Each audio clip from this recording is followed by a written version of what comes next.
ওং শ্রী গণেশায় নমঃ। ওং নমঃ শিবায়। বড়দেরকে আমার প্রণাম, বন্ধুদেরকে আমার অনন্ত ভালোবাসা জানিয়ে আমি আমার এই ভিডিওতে খুবই সংক্ষিপ্ত আলোচনা করতে চলেছি। আমরা আমাদের মানব জীবনে নানা রকম কৃতকর্মের ফলে এবং ঘুরের পীড়ায় বা যে কোনো কর্মের ফলে কোনো না কোনো কারণে আমাদের লাইফে আমরা বিশেষ করে সম্পদ থেকে বঞ্চিত থাকি। তো আমরা এই সম্পদের জন্য কঠোর থেকে কঠোর পরিশ্রম করতে চলে থাকি, তারপরেও আমরা কোনোভাবে এই সম্পদ লাভ করতে পারি না। তো আমি আমার এই ভিডিওতে লক্ষ্মীর একটি ছোট্ট বীজ মন্ত্র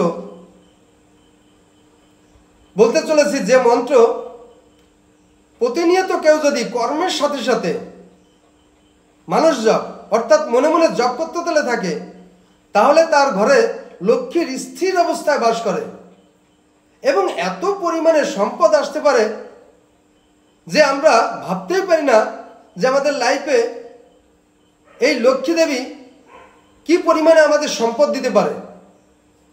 তো আমরা এই সম্পদ প্রাপ্তির জন্যে নানা রকম পুজো পার্বণ, ক্রিয়াকলাপ এবং প্রচুর কঠোর থেকে কঠোর পরিশ্রম করে থাকি।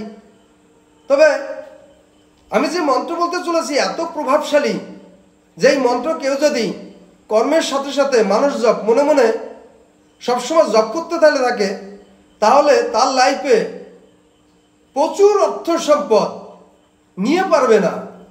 এত অর্থ সম্পদ আসতে পারে যে তার লাইফে কোনো রকম কোনো সম্পদের কোনো কমজোরি থাকবে না। তো বন্ধুরা, সেই মন্ত্রটি আমি বলতে চলেছি, ওং শ্রীং শ্রীং শ্রীং। ওং শ্রীং শ্রীং শ্রীং।